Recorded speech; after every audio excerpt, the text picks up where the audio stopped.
Welcome to this episode of the Strong and Kind podcast. This episode is with Will Ratelle. Will is a collegiate strength and conditioning coach. He's a super strong guy. He puts out programs under the title of Hoss, as in he is a giant hoss of a man. Will is on Instagram and YouTube. He creates content, puts out programs. He is also someone that believes in good training. And we got into good training. We got into silly training. And we had an overall good discussion. So check out this episode. Appreciate you being here. Check me out on YouTube and Spotify. Peace. Here we go. Will, you played football at North Dakota, correct? University? Yes. Right? Yeah. So you're a strength coach there, correct? Yes. And are you working with football or other Yeah, I work with football. I'm an assistant though, so I don't do any sort of like programming decisions, like training decisions. I don't make any sort of decisions. So I just show up to the training sessions and then I'm kind of told what I'm supposed to do when I'm there, which it's really chill. Sometimes I'm not even told what I'm supposed to do. I just show up and then I can kind of like use my own judgment on what I'm gonna involve myself with. What are the problems associated with like collegiate strength and conditioning? Or maybe there's no problems, but my perception is that there are problems from like just listening to like Austin Yoakum and people like maybe you, but maybe that's not problems per se, but like dealing with like athletes and coaches and stuff that you didn't know you were going to have to deal with. Yeah, it's funny you asked that question right away because I'm gonna talk about this on a YouTube video today. Are you familiar with the four coactive model that was popularized by Fergus Connelly? No, but God, man, like your ability to drop stuff that I just like, I'm somewhat seasoned in some of this, but like, God, you drop a lot of stuff that just makes me think. What's it called again? Four coactive Okay. model. And Yeah. then are you looking, just look up like four coactive model Fergus Connelly. Yep. Anyways, are you familiar with Fergus at all? No, but I don't even know how to describe him, but he's like a high performance coach, but okay. he delves into like training and psychology and all these different realms. But no, so he came up, I guess, yeah, I'll just credit Fergus. I don't know if he's like the true like person that came up with this, but the four coactive model essentially states that like in order for an athlete to have success, there's these four buckets of like tactical development, technical development, psychological well-being, and physical development. Like these four buckets that you need to fill up. And so trust me, I'm gonna bring this back to the original question. The more tangential it gets, the better in my book. Okay. So they have this four coactive model and it makes sense. And it's true when you dig into it, and like all of these four quadrants should be filled up as much as possible in order to achieve the most success. And so like the problem with college strength and conditioning is that the only people that are, and this isn't to be like I'm not trying to sound like conceited or arrogant and like self-righteous or anything like that. This is the hard part about making arguments online is people think you already you're just like you're straight up picking fights when you're just like trying to talk about stuff. Like, yeah, that's always the thing, right? So in the college strength and conditioning sector, the only people that are willing to actually look into something like the four coactive model and then implement it and work with sport coaches, athletic trainers, PTs, dietitians, the only people that are willing to actually try to get this working is the strength and conditioning coaches. And then what ends up happening is the head coach of the sports team you're working with, he's either too busy. I don't want to like insult anyone. You know what? Fuck it. Paul Sather, he's the head basketball coach at University of North Dakota. So I worked with him. I tried to implement this kind of stuff with him, and like we would have preseason meetings, end of season meetings, off season meetings about how we're going to. And I didn't call these meetings. He would call these meetings about how we're going to come together as a staff, do what's best for the athletes, put our egos to the side, which is a total nonsense statement anyways, because everyone has an ego. Everyone has their own agenda. Like, you know what I mean? So like, I would try to explain the four coactive model to him, and I would try to explain my job as a strength and conditioning coach is to develop the physical traits of the athlete. Your job as the head coach is to develop them tactically and technically on the basketball court. We have a psychologist that is available for the student athletes. It would be her job to develop the psychological development or whatever of the athletes, and then we should come together, go down the list of the roster, discuss where each athlete needs to be developed more, where they don't need to be developed as much. And so, like, my problem with college strength and conditioning is that the only people, in my experience, the only people that would be willing to try to implement something like this to elevate the performance and the experience of the student athlete is the strength and conditioning coach. Like, the sport coach never wants to do it. Athletic trainers, they have too much shit going on. And then it becomes, what happens is, like, the strength and conditioning coach ends up compromising what they're supposed to do and what their principles are and what their values are in order to appease the head coach, in order to appease the athletic trainer, because they're so low on the hierarchy, the totem pole within the athletic department. No one really cares what the strength and conditioning coach's opinions are. Like, the administration doesn't care, the athletic director doesn't care, compliance doesn't care. And there's always this weird, how do I put it? Like, the strength and conditioning coach is always trying to prove themselves that they're just not a meathead. And they're so willing to just compromise their true values to show how much they care and how much they're willing to work with others and how much they're willing to, like, get outside of their lane to bring more value to the department. And then people just shit on them and don't take them seriously. And I experienced that, like, with Paul Sather, the basketball coach, who, he would tell me the right thing. He would say, yeah, I care about your opinion. I want you to tell me if you think we're doing something wrong. I want you to tell me if you have ideas that could make the basketball program better. And which, it's like, I hate when people say that because it's not true. It's just a virtue signal. Like, even myself, like, I don't want someone to tell me that I'm doing something wrong. Like, I'm gonna defend my stances.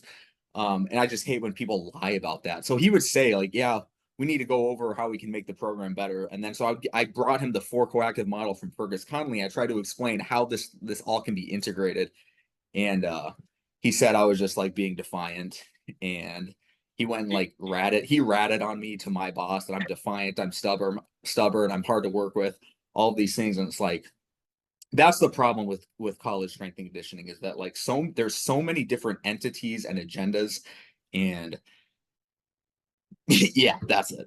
Dude, you basically just explained, like, why when things get bigger, things get just more jacked up. Because, like, I mean, it's everything. It's the everything. Whole university is just a big bureaucracy. Yeah, and like, that's the hard part, as the more hands get into the cookie jar, the more that there is just, like, this decider to use George W. Bush rhetoric, this person that, like, it's just, they're the chopping block, but they're also, like, gonna be who chops people off. And it just, I don't know, man. That's the whole reason that I've just, like, tried to just move away from doing things that are not my own as much as possible. I've been very lucky with that. But yes, so just from more of, like, a tactical, or just more from like the physical prep, I love this model. It's the other thing I just try to think about. It's like, it's not that crazy. It's not that different from just the BPS, the biopsychosocial model, right? There's just a little bit more of what you're trying to prepare people for. And then like, I was watching one of your videos the other day, and it's like, people just put names on shit to try to, like, categorize and systematize things that just, it doesn't need to be done. Like, this makes sense to me, and it's a good way. We have to have something like this to structure things and explain them, but then it's like, it doesn't need to be more complicated than this. Like, right. This is my job, this is the psychologist's job, this is your job. How do we make this work really well? But yeah, then when the rubber really meets the road, then you really find out who's really interested in doing something, or who's really interested in changing the status quo and whatnot. So when it comes to, like, all right, you're at North Dakota, FCS, right? North Dakota's FCS, right? Yep. How important is strength and conditioning to the success of, say, the football team or the basketball team? Oh, I don't know the answer. It's such a hard question, right? I want to say it's important. I'd say it's more important on an individual level, like, for the individual athletes to improve for their own development. But it, like, on a large scale, the strength and conditioning department has no effect on wins and losses. But like certain individuals can really develop in the weight room and in their training that make their own performance better over time over the course of 4 years. But yeah, I'd say it has absolutely zero to do with like wins and losses each year. It's a hard thing. So I was thinking about questions to ask you yesterday, and it's like, dude, I'm a polished turd. Like I'm like in my garage lifting weights, training because I like to train. But like psychologically, lifting weights and getting stronger has if at 16 years old, somebody would have been like, do the like you need to like deadlift, squat to a box because you can't squat to that rope. Like they put the rope at the bottom, and it's like I was a giraffe trying to squat to it, right?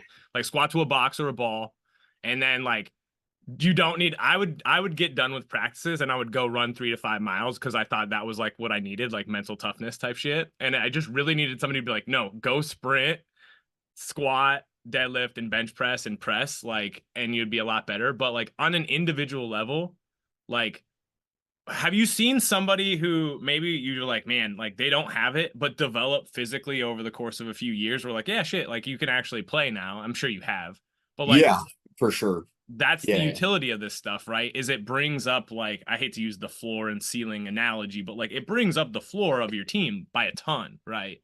Yeah. Why don't you like that analogy? It's not that Because I I don't use like that it. analogy all the time. No, I like that analogy. It's just become like the analogy that everybody's Oh, using right now. It's like, oh, you bring up okay. your I got floor. It's like, well, you bring up your floor so that your ceiling rises, right? Like you. that's the thing. It's because I do like that, and I do think this is my other question because it kind of pertains to that.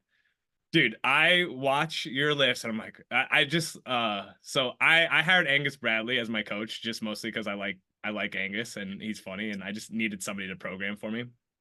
I do really love talking to Angus. That's kind of the biggest reason that I hired him. But like Angus you is a good dude. dude, he's so funny. I just love listening to him. And he brings up really good points. But like how hard do you train? Like when you're lifting, like when your Olympic lifts, like are you like doing like a top single for the day, or are you backing off? Are you hitting like RP7 type work? What's that like? Because a lot of times I go in there and I'm just trying to lift as heavy as I can, which is not bad, but I start getting beat up and feeling like shit. And I'm like, what are these people doing better than me? And a lot of it's just I think you've been doing this for a really long time, which is good. Usually I go in and I just try to hit a top set. I usually leave a little bit left in the tank just because I don't want to blow myself up for the next day or two. Yeah. But yeah, usually it's like, well, that's not true. For the Olympic lifts, it is. When I Olympic lift, it's usually I tell myself I'm going to hit a top triple, double, or single. And then like for the because I do my Haas concurrent training team, Yeah. so I follow what I program on that.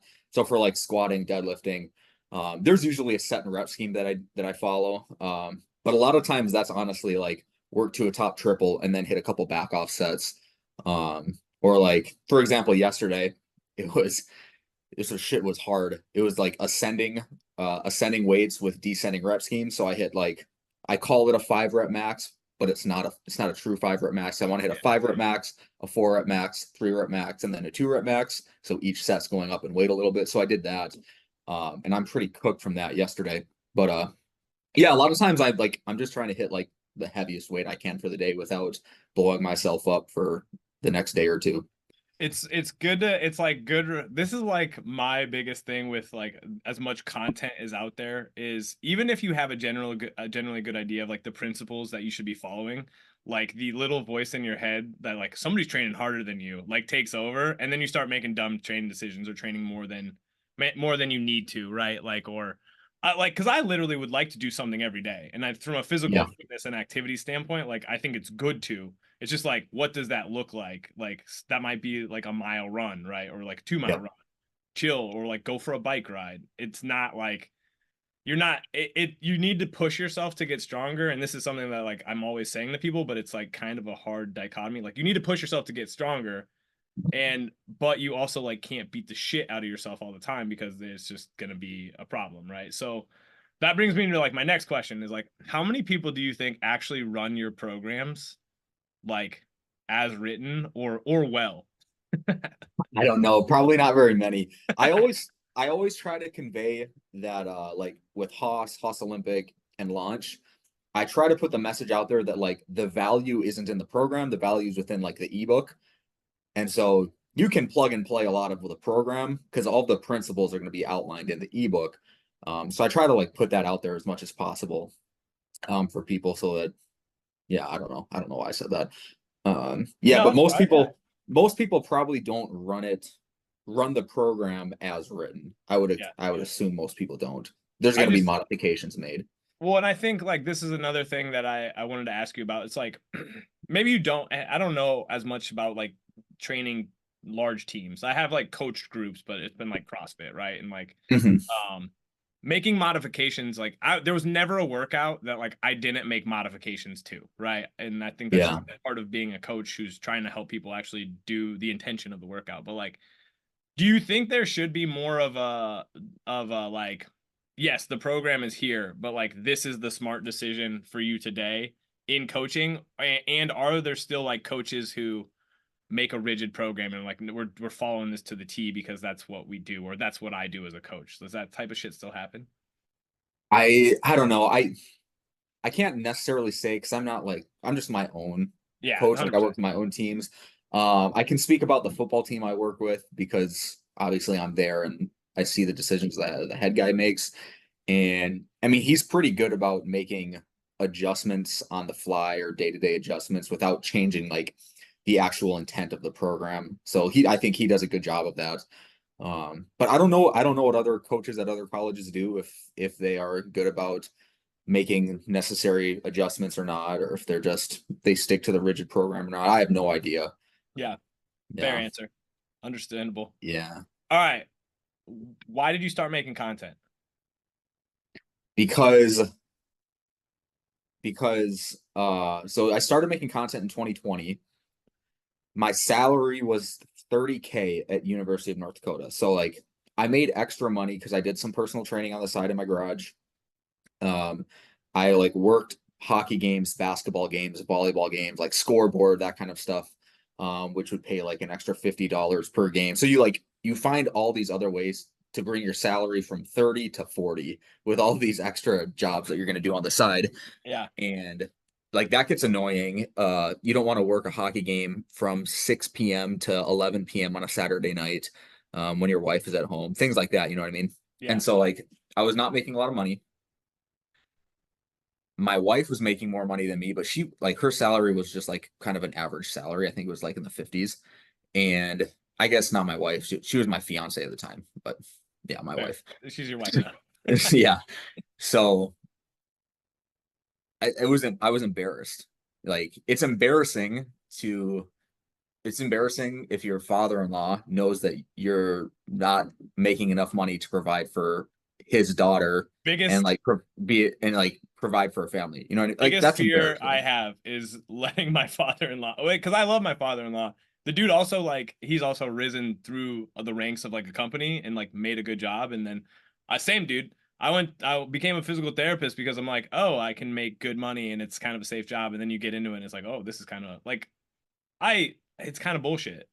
And Yep. like it's not that I was making more than 30 grand, sorry, but like it was still like it's like damn, I got this doctorate and I'm just telling people to exercise because most of this other shit is bullshit and how do I make more money? Right? So yeah, I'm with you. So you Yeah, started so making so content. so that's why, because I wasn't making very good money. It's embarrassing to tell your parents that. It's embarrassing to tell your wife's parents that. It's just embarrassing. Like, you Yeah. know what I mean? You feel like you feel embarrassed. And so I was like, I'm gonna start making content, and then hopefully at some point this can lead to some sort of income for me. Because I followed guys like Jake Turr, Austin, um, Tim Riley, all like I followed a bunch of guys. I'm sure the same type of Yeah, people you that's it. follow. And you just at the time I was like, I don't think I'm as smart as these guys. But I had like this weird inflated Dude, view of who these people. Now I'm like friends with these people, and they're just dudes. they're They're just just people. good Yeah. people. Yeah. But at the time that I kind of saw them as celebrities isn't the right word, but I saw them as like not I don't know. Yeah, celebrity, I guess, for lack of a better term. Um, and so I was like, I don't know if I can ever get to that level, but I'm just going to start putting out my ideas. And you just have to get over the hump of the imposter syndrome, which I went through a little bit. You just have to get over it, force yourself to get over it. And then Yeah, think like, I'm gonna put out this content. If there's people who like make fun of me behind my back because of it, I don't really care. Like, then they're not my friends anyways. And 100%. so you just get over that stuff. And it took me about, I started in like 2020. It took me until like late 2021 before I really started to gain traction on social media. That's when I put out my first product. And it just kind of, yeah, just kind of took off. I felt like I had to do it out of necessity for earning some more income, and it's worked out pretty well so far. That's good. I'm glad to hear it, because like this is the thing. It's like, okay, so first and foremost, if you've never read or listened to The Courage to Be Disliked, great book. Yeah, I've never heard of it. Dude, I think I have it. Maybe I'll send it to you. I'll get your address. Okay.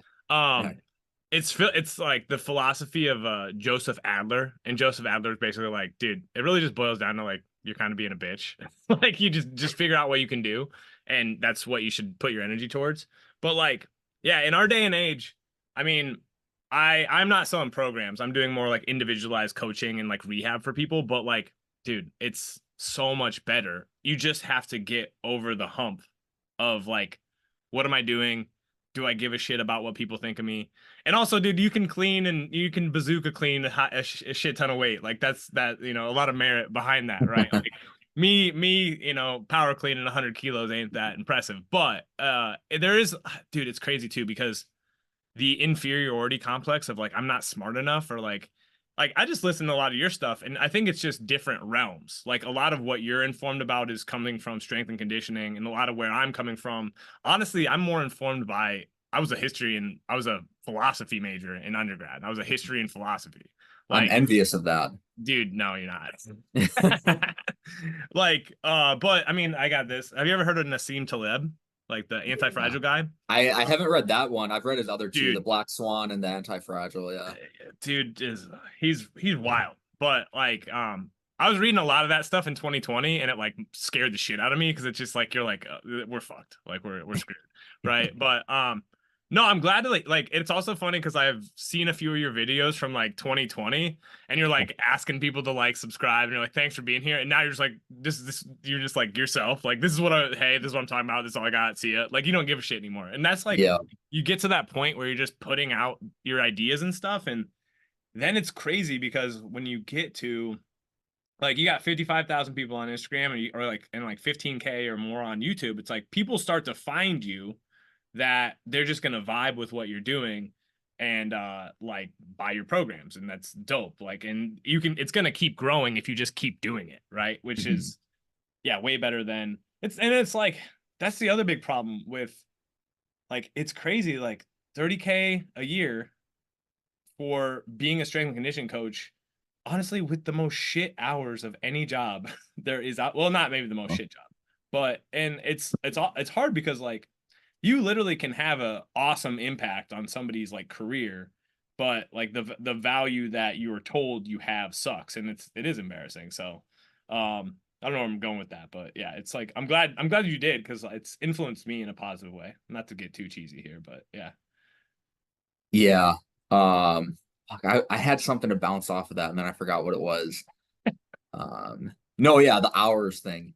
So I've talked about this before, but like, I think going back to like problems of college strength and conditioning is again, it's so many strength and conditioning coaches, they're like trying to prove their value, and then so like they end up staying on campus for 12 hours a day, guarding their desk, sitting on Excel, trying to show face, trying to show administration that, hey, I'm putting in the hours.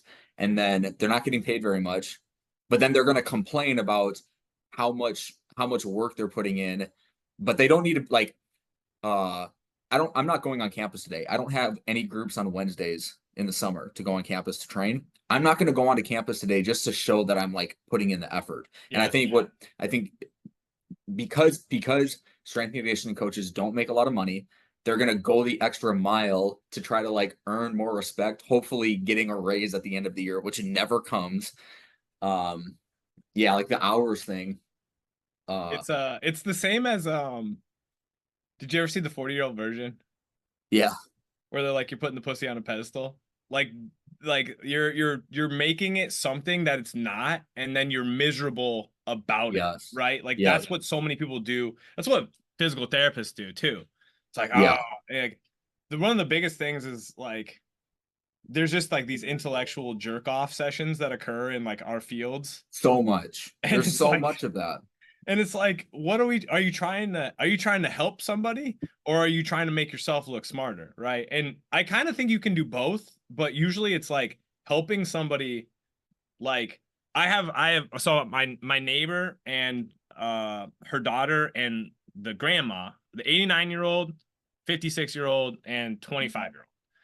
And it would be a disservice for me to train the 89-year-old any differently than I train the other two, right? Yeah. Yeah. But Yeah. like Yeah. there's people who rationalize like doing stuff differently for different age groups. I'm like, it's just this is one of the things that like Greg Glassman and CrossFit really did get well. It's like it's just things vary in degree, not in kind, right? Yeah. You And just scale it. it's just Everything's scalable. and that's like the biggest thing is like instead of like jerking off about like exercise selection, it's just like Olympic lifts, you're just jumping to some extent, you're just jumping with a freaking barbell and trying to either punch it overhead or Yeah. take it here. It's not that complicated. And if you do it with 75 pounds versus 155 pounds, it's still effective. Like that's one we can get into Olympic lifts because this is kind of one of the Yeah. things you've taken up. You've taken I don't know what's the best word, but that's the thing that doesn't resonate with me is people being like, well, just do trap bar jumps. It's like, well, it's a different stimulus, and you can't argue with me that like getting good at a skill isn't athletic. Does that make sense? Yeah. Yeah. Yeah. Yeah. Well, yeah. Where do we want to go with this? Because we could go in a lot of different Well, directions I with don't it. want to have you just like I don't dislike Fred Duncan. I'm not saying you dislike Fred Duncan, but I don't. I could have you be like shit on Fred Duncan because that's where some of this like this is honestly how I've like found both of you because I think around like last year there was like you guys were feuding. I don't know. The name of the podcast is the Strong and Kind Podcast, so we don't necessarily need to go down this road. And maybe I could host a debate, but like I just don't get it. Like and I don't. I'm not saying that people need to do like cleans and snatches, but like they're fucking good exercises. They're awesome. Yeah.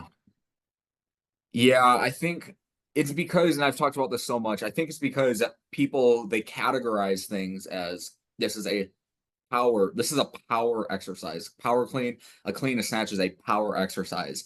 So then that's bucketed in power development. Well, a trap bar jump is also a power exercise. So now they're equated and they're seen as the same through that lens. And so it's like, well, power cleans are a lot harder to teach in one session than a trap bar jump.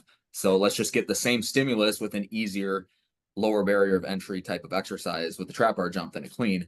And it's just like a really shallow and narrow view of what something like a clean can provide in terms of the ability to get in and out of end ranges of motion under high loads, high speeds, high duress, the ability to create propulsion onto an external body of mass in a much different way than a trap bar jump, in this like three-dimensional way of getting the bar from the floor into a different position on your shoulders.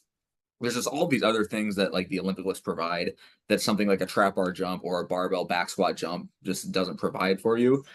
And yeah, it's really interesting how some high level coaches, and I'm not specifically referring to Fred Duncan. I've never talked to Fred. I've messaged him asking if he wants to debate. He's declined. But this isn't like to insult him, but there's like high level coaches who just don't see past like quantifiable metrics on a force plate that can be provided with a trap bar jump compared to an Olympic lift. Like you might not see the data on a force plate with an Olympic lift, but there's these non-quantifiable benefits that they provide that a trap bar jump doesn't. And it's really interesting how some people can't see past that.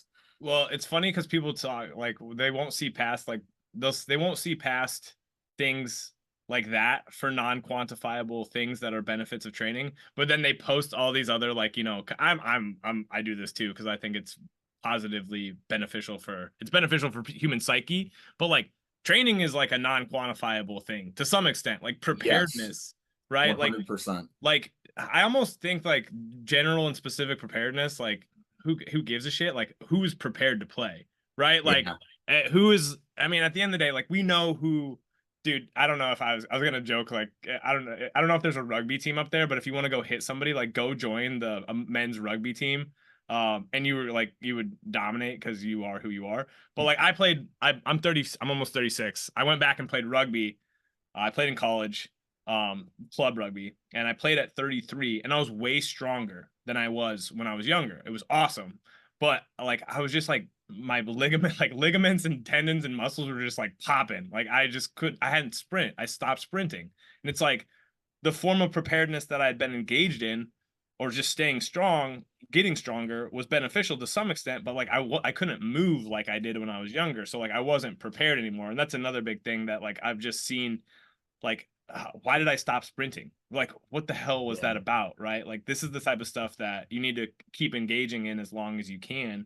And like people just I went down the, and I like starting strength. I went down that rabbit hole I love without, starting strength. dude, it's a great book. And even Mark Ripito, to some extent, I got to give more credit. He's just created a cult that's been beneficial for him, right? But I think people take him in jest a lot, and they take his jest too seriously.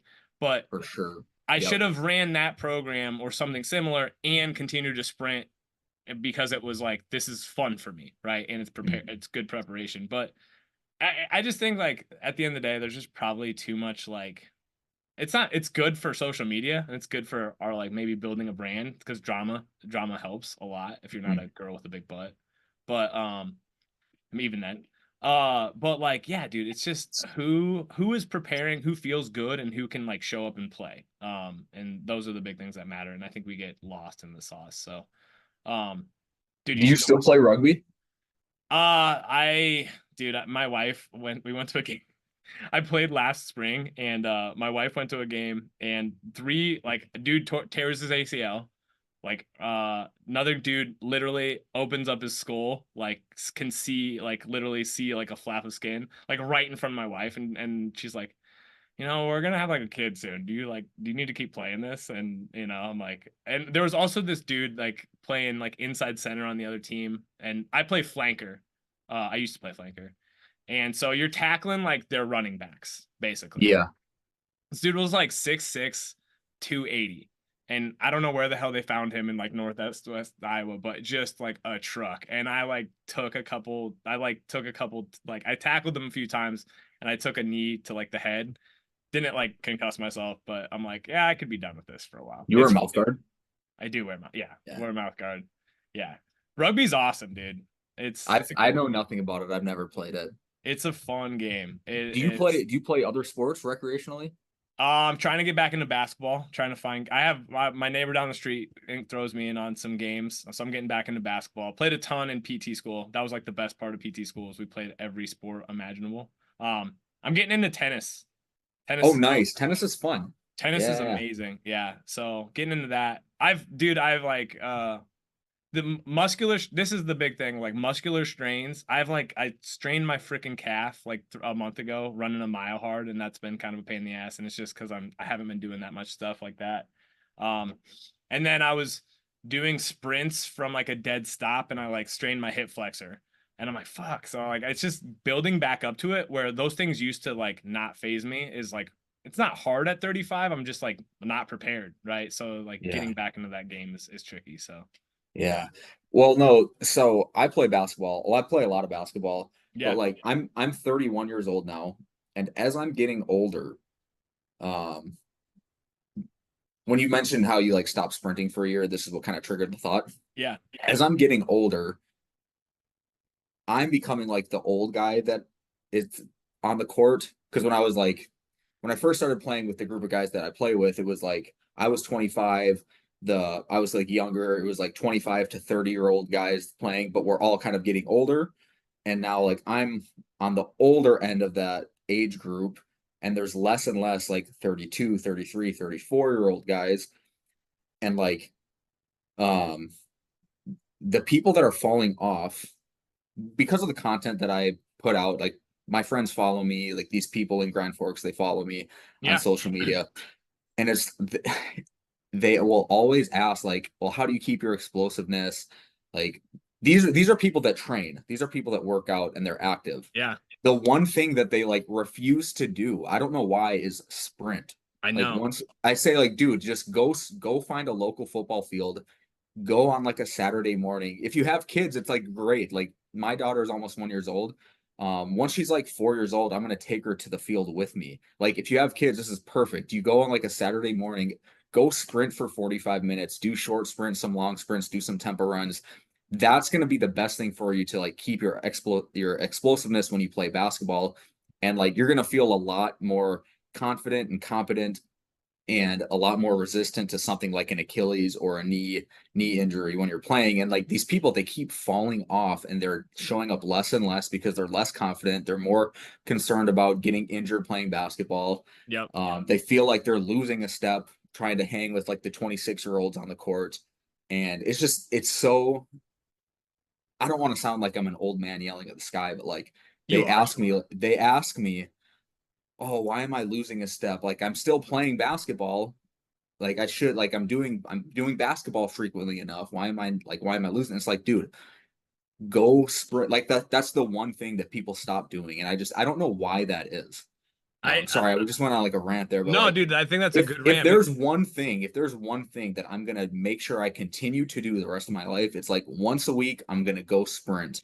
Um, like, you know, like This is I'll probably not Olympic lift for a few months here and there. I probably will like not deadlift or squat for a few months here and there. But one thing that I'll always try to do is like sprint, you know? I this is what Angus Bradley has probably changed my mind the most on is like if you see a silhouette of like somebody deadlifting, like you don't know what age they could be. Like they could be an 85-year-old person, right?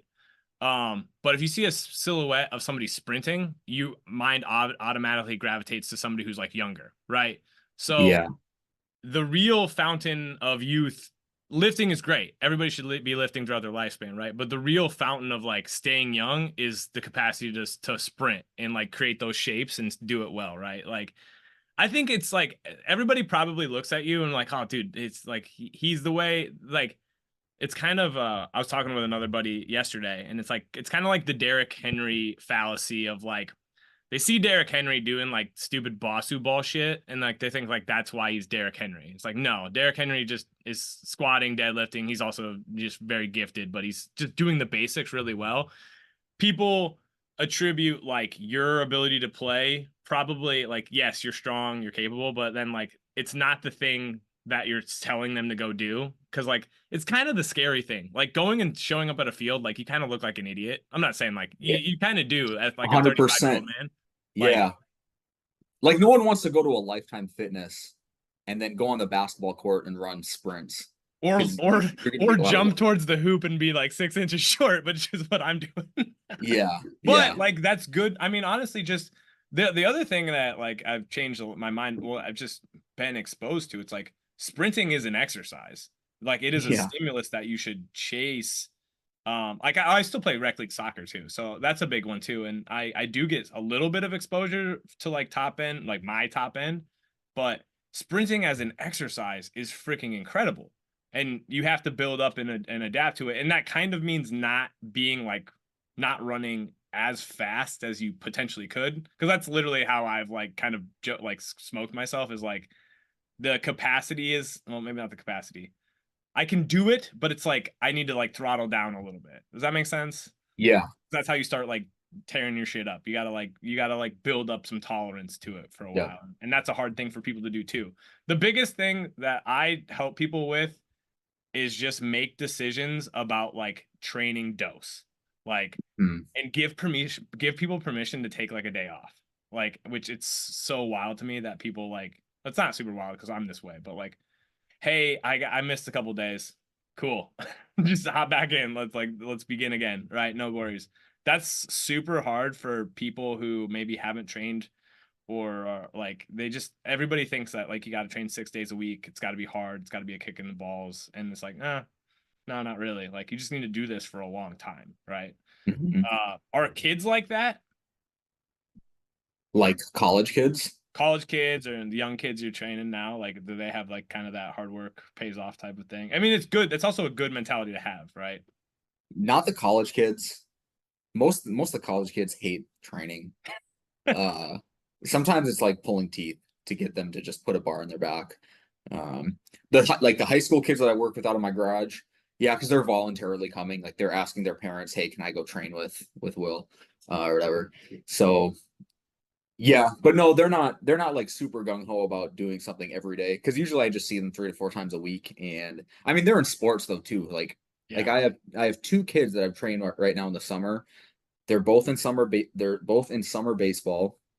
They both were in a summer basketball league, and they have like their football captain's practice like 3 times a week too. And then they're training with me. So like they're in activity all the time. So Yeah. maybe if they weren't doing all these extra activities, maybe they would try to like fit in more training throughout the week. But yeah. Yeah. Do you like what was I gonna ask you? Oh yeah, tennis. Do you get to play that like recreational a lot? Like how does that I go? haven't played tennis in probably 2 to 3 years. Okay. So my wife tore her ACL in October of 2022, and then she's had to get several surgeries because the doctors fucked up their surgery. So she hasn't really been the same since then, and she's who I would have played tennis with. Yeah. But I played tennis growing up. I like played in some tournaments in middle school. It's a sport that I've played recreationally for a long time. I just haven't played in like probably 2 years now. Um, You know but whenever the sport most associated with like longevity? What sport is that it is? is it tennis? Tennis. I That believe it. Both my parents play tennis, and they're both in their early 60s, but they look like they're in their probably early 50s. yeah. Yeah, Yeah, it's like high, I mean, cardiovascular conditioning and then cerebellum, like your coordination and balance. You train them and they stay high. And it also gives you something to do, which I think is a big yeah, thing for people as they get older, and it's fun. yeah. Um, I believe it. yeah. All right. So what's on the horizon? Any new programs coming out or anything like that you work on? What's Yeah, that? one thing I'm working on that I need to get done before September because that's when like high school begins, like the school year starts, is an in-season ebook, like training in season Hmm. ebook in a training program because I get asked all the time by like high school kids, what like how would you structure training in season? I get questions from like high school kids all the time about that. So um that's something that I'm working on. I'm only 5 pages in. I don't know how long I want to make that ebook. Um, Give it a because shorter. Some of your other there's only so much you can say about it because it's still all the same principles that you would train with off season.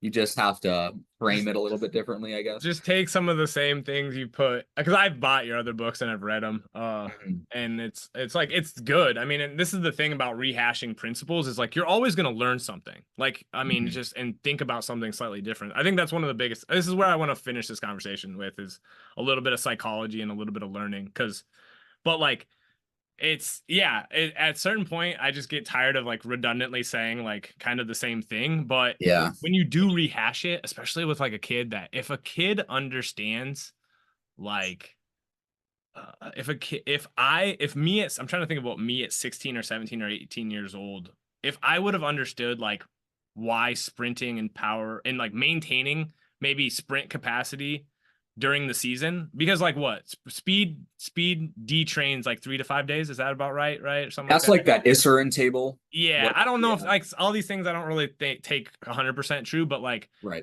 if I'm like a soccer player and I know I'm going to play on like Friday and I'm responsible kind of for my own training, it's like, well, okay, if I do like a sprint workout on like Tuesday, like is that going to be beneficial for my performance on Saturday? Like maybe not, but like at least I'm trying to do something which is maybe Yeah. beneficial, right? So I don't know.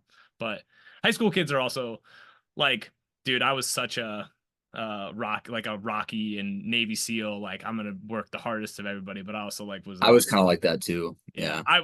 I'm sure I was not gifted in the weight room. The weight room actually scared me, but I could go and do hard shit outside of the weight room. So, Yeah. which is kind of way I am now. But all right, man, psychological. Do you pay attention to a lot of like psychology or like what are outside of the gym influences that make help like what are outside of training influences that have influence on how you think about training? Does that make sense? Yeah. Do you know Michael Knowles? Do you know who Michael No. Knowles is? He works for the Daily Wire. Uh Okay. he's political commentator, I guess. But he incorporates a lot of philosophy into his commentary. And honestly, so when I said I'm envious of you having a philosophy background, um, that's how I've like learned philosophical principles is through someone like Michael Knowles. Nassim Taleb is kind of the same way. I Yeah. don't read any of that stuff anymore. That was honestly, I was big into reading that stuff like back in 2020 when I first started doing the content. And the reason I started reading it is because I wanted to have a better base, like a better foundation so I could build arguments off of. I don't read any of that stuff anymore. Maybe I'm just lazy, but I don't read any of that kind of stuff anymore. But sorry, what was the question? I mean, Michael, like, what outside of training, like, Oh, influences do you have? yeah, it's like various philosophical thinkers and political commentators that have a good foundation in philosophy, and then that's where I learn like the principles of just like basic philosophical principles that I can then transfer over into like talking about training using similar type of argument structures. All right, dude, I recommend books because I fucking love reading. It's Okay. Thinking Fast and Slow, Daniel Yeah, I Kahneman. haven't read that, but I've Dude, heard that it's a really good book. you just like it actually is also like easy to read because there's storytelling and you also just see human behavior. And then if you've never read Why Zebras Don't Get Ulcers by Robert Sapolsky, this like so stress is like the underlying thing that I'm always thinking about because like we are, and you can talk about eustress and whatever negative stress. I can't remember the other one right now, but like it really all comes down to stress on the organism, which I appreciate you like your verbiage, and I'm sure you maybe used it from somebody else, but like it really is like leveling up the organism or the organism's getting worse, right? And like that's how people should fundamentally think about this stuff, but people don't, right? Like when like the stress is the thing that like erodes your armor for the virus to take hold, right? Or to the liver disease to start to get worse, right?